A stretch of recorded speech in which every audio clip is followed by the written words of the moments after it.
Hello everyone, welcome to Hariom classes for maths. अब हम करने जा रहे हैं क्वेश्चन नंबर 3। पढ़ते हैं क्वेश्चन। ये रहा question number 3। Is it possible to design rectangular mango grove whose length is twice its breadth and the area is 800 meter square? If so, find its length and breadth. इस question के according ये question ये कह रहा है, क्या ये possible है कि एक रेक्टेंगुलर टाइप का एक बागीचा बनाया जाए, आमों का झुंड बनाया जाए इस रेक्टेंगुलर टाइप के उसमें ग्रोव में, मतलब झुंड में या फिर बागीचे कहो, वो इस तरीके से हो कि उसकी length is twice its breath. ये कंडीशन समझने की कि उसकी लेंथ जो है, अगर उसकी ब्रेथ, हम ये ब्रेथ को ही L मान लें तो लेंथ होगी डबल उसकी, मतलब 2L हो जाएगी। And the area is 800 metre square, और उसका एरिया 800 मीटर स्क्वायर हो। चलो करते हैं क्वेश्चन। एरिया का मतलब होता है लेंथ मल्टीप्लाई ब्रेथ। हमने माना let the breadth of the mango grove be L, मतलब हमने वो ऊपर जैसे L माना है कि मान लिया उसकी ब्रेथ जो है, जिसको B बोलते हैं, वो L है, तो उसकी लेंथ जिसको L बोलते हैं वो हो जाएगी 2L। एरिया क्या होता है? एरिया होता है length multiply breath, length multiply breath होता है एरिया। तो ये हो जाएगा एरिया, मतलब लेंथ मल्टीप्लाई ब्रेथ।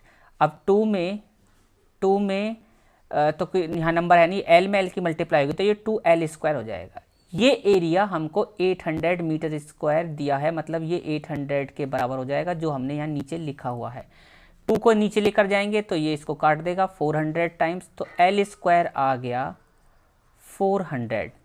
अब यहाँ से इसको दो तरीके से किया जा सकता है। पिछले क्वेश्चन भी हमने दो तरीके से किया था। एक तरीका तो जो मैं इस क्वेश्चन का बुक का समझाऊंगा जो इसमें दिया हुआ है, एक जो मैं अपनी तरफ से पहले समझा रहा हूँ। पहले मैं अपना तरीका समझाऊंगा, पिछले वाले क्वेश्चन में पहले मैंने बुक वाला जो दिया हुआ था उसको समझाया था।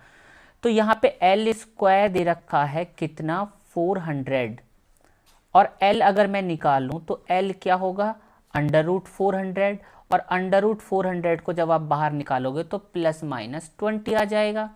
कहने का मतलब है -20 तो हम लेंगे नहीं, क्योंकि वो जो लेंथ होती है वो हम माइनस में नहीं लेते। L हमने क्या माना है, L आप यहाँ देखोगे L तो हमने B माना है, इसका मतलब ये हो गया B, 20 हो जाएगा, 20 हो जाएगा B कितना हो जाएगा 20।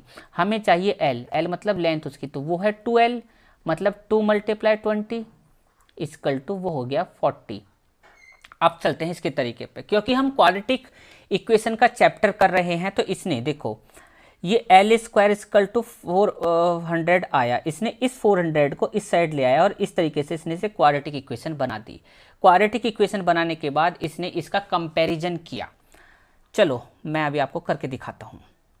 क्योंकि ये L में है, जब X में होती है तो X में दूसरी क्वाड्रेटिक इक्वेशन से कंपैरिजन कर सकते हैं। ऐसे ही हमने AL square plus BL plus C equal to 0 से इसका कंपैरिजन किया। यहाँ पे A क्या आया, A क्या है, A पहला वाला है मतलब 1। B क्या है, B वाला तो टर्म ही नहीं है, मतलब L वाला टर्म है ही नहीं, L स्क्वायर वाला तो है, तो L स्क्वायर के बराबर तो 1 हो जाएगा।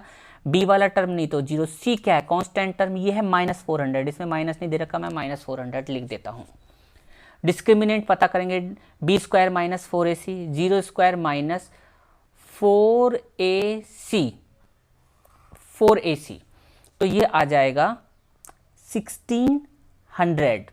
तो B स्क्वायर -4AC 0 से बड़ा है, B स्क्वायर -4AC 0 से बड़ा है, तो हम कह सकते हैं कि इसके रूट्स पॉसिबल है। अब मैं आपको ये बता दूं, हमने इसलिए ही इस मेथड से किया है, जो मैंने अभी आपको थोड़ी देर पहले बताया था अपना मेथड, जो मैंने थोड़ी देर पहले आपको अपना मेथड बताया था वो डायरेक्ट मेथड था। हम उसमें ये नहीं बता रहे थे कि पॉसिबल है या नहीं है। उसमें भी हम वैसे बता सकते हैं कि जब 40 की मल्टीप्लाई 20 के साथ करते हैं तो 800 आता है, वहाँ करके बता सकते हैं। जैसे यहाँ पे 40 की मल्टीप्लाई 800 के साथ 40 की मल्टीप्लाई कर देते 20 के साथ तो 800 आता, हम बोल देते कि एरिया तो ये कंडीशन को बैठ रहा है। लेकिन यहाँ पे हम ये इसको बता रहे हैं कि पॉसिबल है या नहीं है, ये इस कंडीशन से बता रहे हैं, क्योंकि B स्क्वायर -4AC हम निकाल रहे हैं।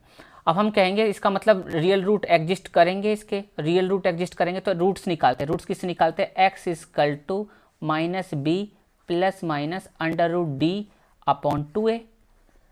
अब b क्या है? b तो 0 है, b तो है ही नहीं, तो b तो हो गया 0 प्लस माइनस अंडर रूट, ये हो गया 1600 अपॉन 2 और a क्या है? 1। तो जब 16 को 100 को बाहर निकालोगे तो ये 40 आएगा अपॉन 2, ये इसको काट देगा, ये आएगा 20। अब आप ये देख रहे हो कि यहाँ प्लस माइनस है तो यहाँ पर भी प्लस माइनस लगाएंगे, यहाँ भी प्लस माइनस लगाएंगे।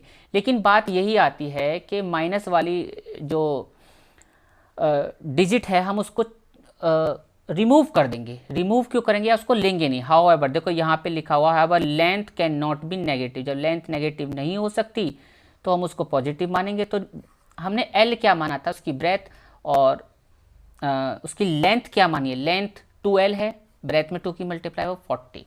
तो इस तरीके से अगर ये नीचे जैसे ये आए, इज इट पॉसिबल करके आए, तो अगर हम इस मेथड से करें तो भी ठीक है, उस मेथड से करें जो मैंने पहले बताया वो भी ठीक है, लेकिन उसमें हमको वेरीफाई करके बताना पड़ेगा कि देखो हमने यहाँ वेरीफाई, हमने लेंथ इतनी निकाली, ब्रेथ इसकी इतनी निकाली, और जो एरिया दिया है वो एरिया ये निकल के आ चुका है, सभी कंडीशंस को फॉलो कर रहा है।